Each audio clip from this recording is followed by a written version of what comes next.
بسم اللہ الرحمن الرحیم سورۃ الانعام آیت نمبر 21۔ اعوذ باللہ من الشیطان الرجیم، بسم اللہ الرحمن الرحیم۔ ومن اظلم ممن افترى على الله كذبا او كذب بآیاتہ انہ لا یفلح الظالمون۔ رب اشرح لی صدری ویسر لی امری واحلل عقدۃ من لسانی یفقہوا قولی۔ اللہم انفعنا بما علمتنا وعلمنا ما ينفعنا وزدنا علما۔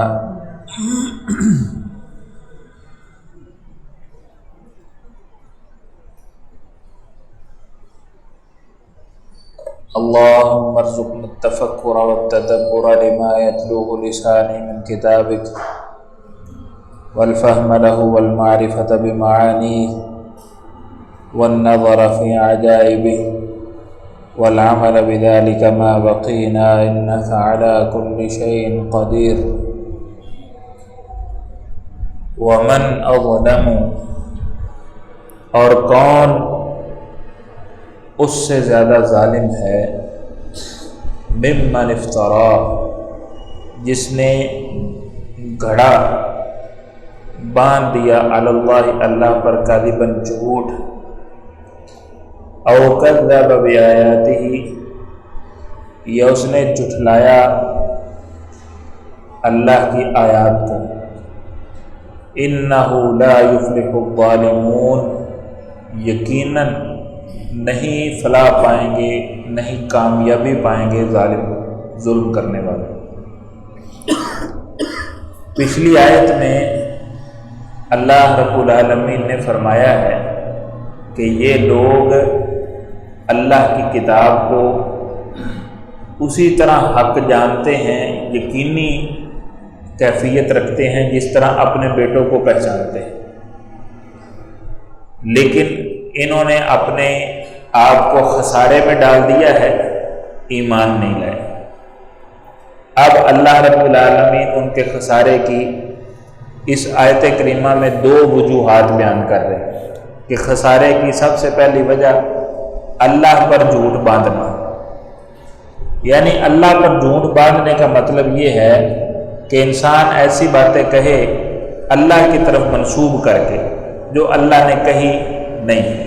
مثلا ایک بندہ ایسا، ہمارا دوست ایک موٹر سائیکل کی ٹیوننگ کروا رہا ہے، اس کے پاس نہ بیٹھا ہوا، وہ اندر ہے اللہ بڑا غفور الرحیم ہے، اللہ نے تو فرعون کو بھی معاف کرتا ہے، قرآن چ اللہ نے آکھے ہے۔ وہ ہمارے دوست نے اس کو ٹوکا، کہتا مولوی جی تانوں بھی پتا ہے قرآن چ اللہ نے لکھ دیتا ہے، میں انہوں معاف کر دیتا۔ تو یہ اللہ کے کھاتے جھوٹ لگانے والی بات ہوتی ہے۔ مشرکین بھی بڑی اللہ رب العالمین کی طرف من گڑت باتیں منسوب کر دیتے تھے، مثلا بتوں کو اللہ کا شریک سمجھنا اور کہنا کہ یہ اللہ نے ہی بنایا ہے، ان کو اپنی بادشاہت میں شریک، یہ جو اختیارات ہیں یہ اللہ نے ہی ان کو دیے ہیں، ہم نے تو نہیں دیے۔ اسی طرح جانور بتوں کے نام پہ وقف کرنا، نذرانے چڑھانا اور کہنا اس کا اللہ نے ہمیں حکم دیا ہے کہ ہم اس طرح کر کے اللہ کا قرب حاصل کریں۔ اسی طرح اللہ رب العالمین کی فرشتوں کو اللہ کی بیٹیاں قرار دینا، یہ بھی اللہ پہ جھوٹ ہے۔ یہود و نصارہ بھی یہ کام کرتے تھے، مشرکین مکہ بھی یہ کام کرتے تھے، یہود و نصارہ بھی یہ بات کرتے تھے۔ مثلا ان کا یہ کہنا کہ تورات اور انجیل منسوخ نہیں ہو سکتی، قرآن کہتا ہے کہ یہ ناسخ ہے، انجیل کا اب سلسلہ ختم ہے، تورات کا سلسلہ ختم ہے، وہ اب قابل عمل نہیں ہے، اس پہ ایمان ضرور رکھنا ہے، عمل کتاب اللہ پہ کرنا ہے، قرآن پہ کرنا ہے۔ وہ کہتے تھے جی تورات اور انجیل کبھی منسوخ ہو ہی نہیں سکتی، اور یہ بھی ان کا اللہ رب العالمین پہ بہتان تھا۔ اسی طرح انہوں نے کہنا کہ ہم اللہ کے بیٹے ہیں، ہم اللہ کے محبوب ہیں، ہم کبھی جہنم میں نہیں جائیں گے، جائیں گے بھی تو صرف چند دن گنتی کے، جنت صرف ہماری ہے، آخرت صرف ہماری ہے۔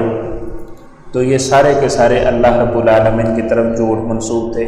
تو اللہ رب العالمین نے ارشاد فرمایا ہے کہ ان کے خسارے کا سب سے پہلا سبب افتراء علی اللہ ہے، اللہ پر جھوٹ بولنا، ایسی ایسی باتیں کرنا جو اللہ نے کہی نہیں ہیں وہ اللہ کے کھاتے میں ڈال دینا۔ اس میں وہ باتیں بھی شامل ہیں جو نبی صلی اللہ علیہ وسلم کے کھاتے میں جھوٹ ڈال دی جاتی ہیں۔ آپ علیہ السلام کی جیسا کہ نبوت ہے، نبوت میں اگر کسی کو بندہ شریک سمجھے، جس طرح کو بندہ کہے مجھے اللہ نے نبوت دے دی ہے، تو یہ اللہ پہ بھی بہتان ہے اور نبی صلی اللہ علیہ وسلم کی احادیث کا بھی انکار ہے۔ اسی طرح نبی صلی اللہ علیہ وسلم کے ذمے کو جھوٹی بات کر دینا، عام سی بات ہو، یہ سوشل میڈیا پہ یہ چیز بہت زیادہ ہے، معمولی سی اور بالکل بعض دفعہ فضول سی بات ہوتی ہے، وہ نبی صلی اللہ علیہ وسلم کی طرف منسوخ کر دیتے ہیں کہ جناب یہ نبی صلی اللہ علیہ وسلم کا فرمان ہے۔ تو یہ بہت بڑا گناہ ہے اللہ کی طرف یا اللہ کے رسول صلی اللہ علیہ وسلم کی طرف جھوٹ باندھنا۔ نبی صلی اللہ علیہ وسلم نے فرمایا من کذب علی متعمدا فلیتبوأ مقعدہ من النار، جو شخص جان بوجھ کے میری طرف جھوٹ منسوب کر دیتا ہے، میرے اوپر جھوٹ بولتا ہے، وہ اپنا ٹھکانہ جہنم میں یقینی سمجھے۔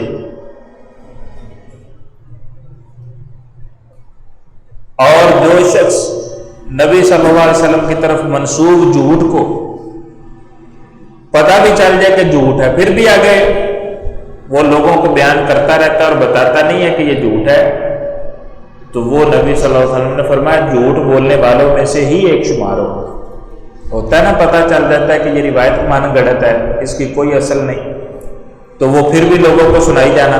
یہ واعظین کرتے ہیں جو عوام خطباء ہے، اس قسم کی باتیں پتہ بھی ہے ان کو کہ یہ ضعیف ترین روایت ہے، اس کا کوئی سند نبی صلی اللہ علیہ وسلم سے ثابت نہیں ہے، کوئی اس کا رسول اللہ صلی اللہ علیہ وسلم کا قول ہونا ثابت نہیں ہے، بلکہ علماء نے من گھڑت ہونے کا اس کا ریفرنس دیا ہوتا ہے کہ یہ بالکل من گھڑت اور جھوٹی بات ہے، اس کے باوجود وہ چسکے کے لیے لوگوں کو سناتے رہتے ہیں۔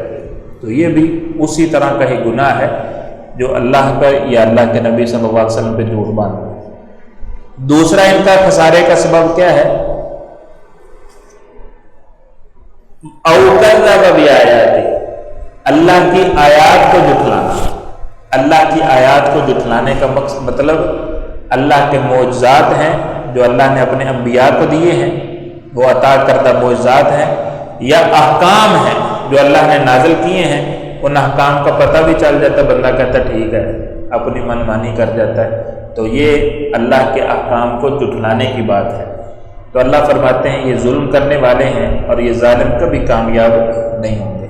وَيَوْمَ نَحْشُرُهُمْ جَمِيعًا، اور جس دن ہم اکٹھا کریں گے ان سب کو، ثُمَّ نَقُولُ لِلَّذِينَ أَشْرَكُوا، پھر ہم کہیں گے ان لوگوں کے لیے جنہوں نے شریک بنائے، أَيْنَ شُرَكَاؤُكُمُ الَّذِينَ كُنْتُمْ تَزْعُمُونَ، کہاں ہیں شُرَكَاؤُكُمْ تمہارے وہ شریک، الَّذِينَ وہ كُنْتُمْ تَزْعُمُونَ جن کے شریک ہونے کا تم گمان کرتے تھے، اور جو جن کو تم رب کا شریک سمجھتے تھے آج وہ کہاں ہیں؟ لاؤ ذرا سامنے، ہمیں بھی پتہ چلے کہ وہ شریک ہیں بھی کہ نہیں ہیں، اور وہ ان کو ملیں گے نہیں، وہ ان کو وہاں پہ اس وقت ملیں گے نہیں، نظر نہیں آئیں گے۔ اور اگر قرآن مجید میں مختلف جگہوں پہ اللہ رب العالمین نے قیامت کے احوال بیان کیے ہیں، کیونکہ وہ 50,000 سال کا دن ہے، بڑا لمبا دن ہے، اور اس میں ترتیب کے ساتھ کئی ایک چیزیں رونما ہوں گی، ایک چیز ایک اور انداز میں ہے، وہی چیز آگے جا کے دوسرے انداز میں آ جائے گی، تیسرے انداز میں آ جائے گی۔ تو ان کا سب سے پہلا حربہ یہ ہوگا کہ جب اہل توحید کو دیکھیں گے نا کہ اہل توحید تو دڑا دڑ جنت میں جا رہے ہیں، تو فوری سب سے پہلے یہ مکر جائیں گے کہ یا اللہ ہم نے تو شرک کیا ہی نہیں۔ اللہ رب العالمین فرماتے ہیں جب ان سے ہم پوچھیں گے کہ تمہارے وہ شریک کہاں ہیں جنہیں تم نے شریک بنایا ہے، تو کیا کہیں گے؟ ثم لم تکن فتنتہم، پھر نہیں ہوگا ان کا فریب الا ان قالوا مگر یہ کہ وہ کہیں گے واللہ اللہ کی قسم ربنا اے ہمارے رب یا اللہ کی قسم جو ہمارا رب ہے ما کننا مشرکین ہم شریک بنانے والے تھے ہی نہیں. سیدھے سیدھے چٹا جھوٹ بولن گے. کیوں؟ جب دیکھیں گے کہ اہل توحید تو جنت میں جا رہے ہیں اور جنت میں جانے کی کنجی توحید ہے تو پھر یہ سب سے پہلے اپنے شرک سے انکار کر دیں گے کہ یا اللہ ہم نے شرک کبھی کیا ہی نہیں. حضرت عبداللہ بن عباس رضی اللہ تعالیٰ عنہما نے وضاحت فرمائی ہے کہ جنت کئی عرصات ہیں، پڑاؤ ہیں. ایک جگہ پہ پڑاؤ ہے، پھر دوسری جگہ پہ، پھر وہاں سے تیسری جگہ پہ. جیسے آپ کوئی پروسیس کا کام کرواتے ہیں، پہلے ایک کام نپٹتا ہے، پھر دوسری ٹیبل پہ چلے جاتے ہیں، پھر تیسرے کاؤنٹر پہ چلے جاتے ہیں، پھر چوتھے پہ، تو ہر جگہ پہ اپنا اپنا آپ کام کرواتے ہیں. تو ایسے ہی سارا سلسلہ ہوگا. تو یہ سب سے پہلے تو مکریں گے صاف واللہ ربنا، اللہ کی قسم اٹھا کے کہہ دیں گے ہم نے کبھی شرک کیا ہی نہیں. یہ بندہ پوچھے جھوٹ بولنے کام کہاں جانا ہے؟ اگلے نے ایک ایک شاید کھاتے چڑھائی ہے. تو پھر کیا ہوگا؟ اگلے میدان میں جا کے نا اللہ رب العالمین ان کے منہ پہ مہر لگا دیں گے. الیوم نختم علی افواہہم وتکلمنا ایدیہم وتشہد ارجلہم. اللہ کہتے پھر ان کے منہ پہ مہر لگ جائے گی کہ منہ بند رکھو. پھر ان کے ہاتھ پاؤں باتیں کریں گے، وہ بتائیں گے کہ بابا ساری عمر دربارہ پہ پھرتا رہا، بابے نے کون کون سا رب کا شریک بنا لیا تھا، اس نوجوان نے کیسے کیسے رب کے ساتھ شرک کیا تھا، کہاں کہاں یہ چڑھاوے چڑھاتا رہا ہے، کہاں کہاں نظریں منتے مانتا رہا ہے، کس کس کو اس نے حاجت روائی اور مشکل کشائی کے لیے پکارا ہے. یہ ہاتھ پاؤں بولیں گے. پھر یہ روئیں گے اور کہیں گے اور کیوں تسی ساڈے تے گواہی دیتی اور تم بولے کیسے؟ وہ کہیں گے جس نے تمہیں بلایا ہے اس نے ہمیں بھی بلا دیا ہے، جس نے تمہیں بولنے کی طاقت دی ہے اس نے ہمیں بھی بولنے کی. قیامت کے قریب اللہ درختوں کو بھی بولنے کی طاقت دیں گے. قیامت کے قریب پہاڑ بھی بولیں گے اور انسانوں کو ان کی سمجھ آئے گی کہ وہ کیا کہہ رہے ہیں. نبی صلی اللہ علیہ وسلم کے عہد میں بھیڑیے کا گفتگو کرنا انسانوں کی طرح ثابت ہے کہ اس نے انسانوں کی طرح بول کے کہا تھا. گائے کا گفتگو کرنا ثابت ہے اور نبی صلی اللہ علیہ وسلم فرمایا اس پہ میرا بھی ایمان ہے، ابو بکر کا بھی ایمان ہے، عمر کا بھی ایمان ہے. حالانکہ وہ دونوں وہاں پہ نہیں تھے، لیکن آپ کو یقین تھا کہ اگر میں یہ اس پہ ایمان رکھتا ہوں تو ابو بکر بھی ایمان رکھتا ہے، عمر بھی اس پہ ایمان رکھتا ہے. تو اللہ چاہے جس کو چاہے بلا دے، یہ اس کی مرضی ہے. تو جب ان کے اعضاء گواہی دیں گے نا تو پھر یہ سرنڈر کریں گے کہ اب ہم کیا کریں. پھر مہلت مانگیں گے، ایک چانس دے دیں. پھر یہ دوسری طرف آ جائیں گے. جیسے آپ دنیا میں دیکھیں نا، ایک بندہ چوری کرتا ہے، وہ نہیں مانتا، وہ کہتا ہے جی میں نہیں مانتا. آپ کیمرہ نکال کے نا ویڈیو اس کے سامنے رکھ دیتے ہو، وہ اپنے آپ کو خود بنتا ہے کہ میں چیز چوک کے لے جانا. پھر وہ فوری معافی پہ آ جاتا ہے کہ انہیں معافی دے دے، میرے کو غلطی ہو گئی. وہ پھر یہ نہیں کہتا کہ نہیں نہیں نہیں یہ جرم میں نے نہیں کیا، پھر وہ جرم سے نہیں مکرتا، پھر وہ اس کی تلافی کی طرف پلٹ آتا ہے. تو یہی حال سیم ان کا ہوگا کہ پہلے یہ اپنی زبان سے انکار کریں گے اور جب منہ بند ہو جائے گا ان کے عذاب بتائیں گے سارا کچھ، تو پھر یہ اگلے مرحلے میں تلافی والے مرحلے میں چلے جائیں گے. اللہ فرماتے ہیں یہ قسم اٹھا کے یہ تو کہہ دیں گے ما کننا مشرکین، اے ہمارے رب ہم شرک کرنے والوں سے نہ تھے. انظر کیف کذبوا علی انفسہم، دیکھ، انظر دیکھ، کیف کذبوا علی انفسہم، کیسے انہوں نے جھوٹ بولا ہے اپنے اوپر، اپنی جانوں پہ کیسے جھوٹ بولا ہے. وضل عنہم، یہ جھوٹ کیوں بولا؟ وضل عنہم، اور ان سے گم ہو گیا ہے ما کانوا یفترون، جس سے وہ جھوٹ بنایا کرتے تھے. جو جھوٹ وہ باندھتے تھے نا، فلاں بھی حاجت روا، فلاں بھی مشکل کشا، فلاں بھی بگڑیاں بنانے والا، فلاں بھی اولادیں دینے والا، فلاں بھی رب کا شریک ہے، فلاں بھی ہے یہ کرتا ہے۔ اللہ کہتے ہیں آپ کو نظر نہیں آ رہے نا، تو اب اپنے اوپر ہی جھوٹ بول رہے ہیں کہ یا اللہ ہم تو ایسے تھے ہی نہیں۔ وَمِنْهُمْ مَنْ يَسْتَمِعُ إِلَيْكَ، تو یہ اللہ رب العالمین نے احوال قیامت کے ہمارے سامنے ذکر اس لیے کیے ہیں کہ یہ کل قیامت کو سب کچھ ہونے والا ہے، اس لیے آج ہی اپنے عقائد اور نظریات کی اصلاح کر لو، اپنے آپ کو پرکھ لو، صحیح دین کی طرف آ جاؤ، صراط مستقیم پہ گامزن ہو جاؤ، تاکہ کل قیامت کو آپ اس شرمندگی سے بچ جائیں اور اللہ رب العالمین کی رحمت کے مستحق بن جائیں۔ وَمِنْهُمْ مَنْ يَسْتَمِعُ إِلَيْكَ، اور کچھ لوگ ایسے ہیں جو غور سے کان لگا کے آپ کی بات کو سنتے ہیں۔ وہ کان تو لگاتے ہیں لیکن ان کا مقصد ایمان لانا نہیں ہوتا، ان کا مقصد ہوتا ہے کہ کوئی ہمیں اس میں سے چیز ملے جس کو ہم اچھالیں، جس کی وجہ سے ہم ان کی بدنامی کریں۔ اللہ کہتے ہیں وَجَعَلْنَا عَلَىٰ قُلُوبِهِمْ أَكِنَّةً، اور ہم نے ڈال دیے ہیں ان کے دلوں پر اکنتاً پردے، أَن يَفْقَهُوهُ، اس بات سے کہ وہ اس کو سمجھ سکے۔ وہ قرآن کو سنتے ہیں کان لگا کے، لیکن اللہ کہتے ہیں ہم نے ان کے دلوں پہ پردے ڈال دیے، ان کو سمجھ نہیں آتی۔ وَفِي آذَانِهِمْ وَقْرًا، اور ان کے کانوں میں بوجھ رکھ دیا ہے۔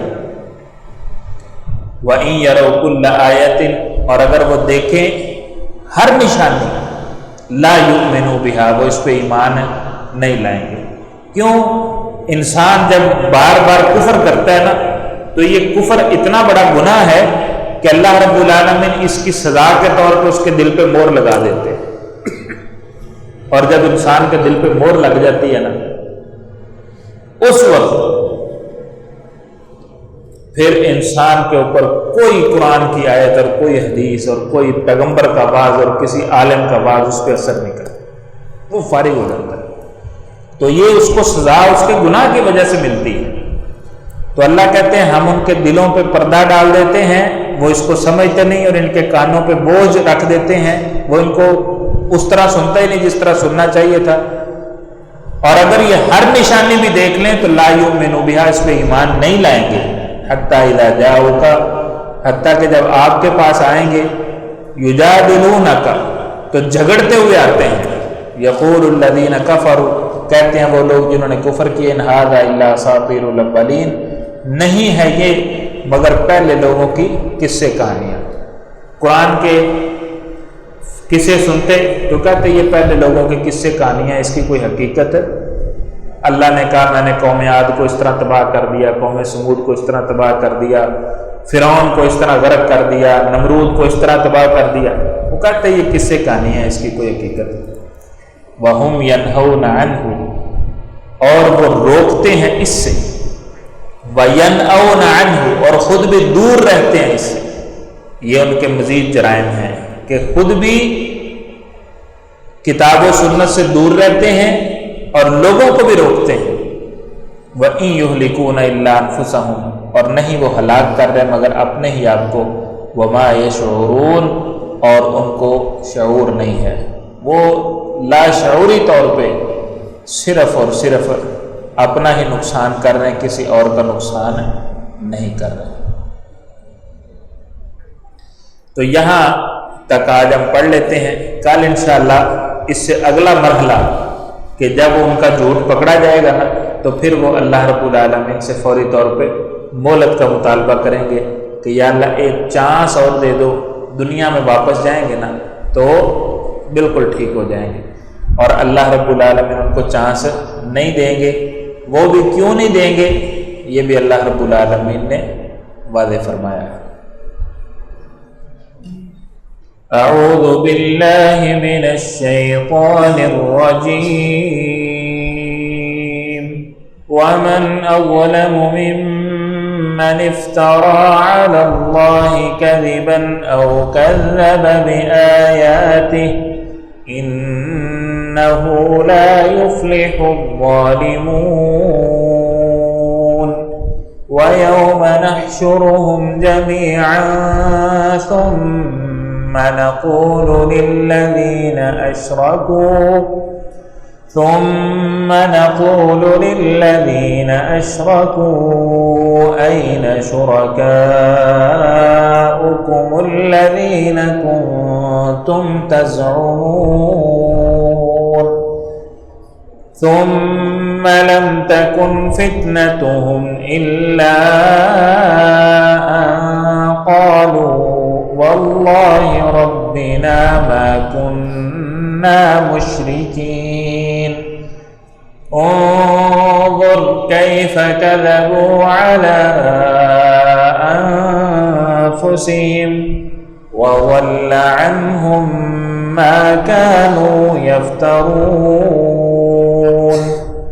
ومنهم من يستمع إليك وجعلنا على قلوبهم أكنة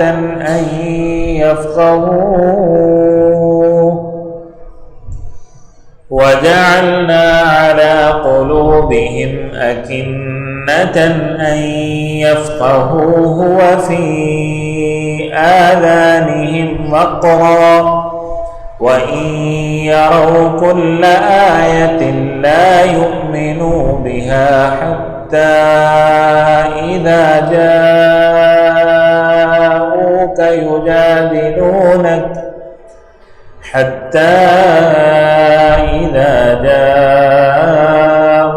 يجادلونك يقول الذين كفروا إن هذا إلا أساطير الأولين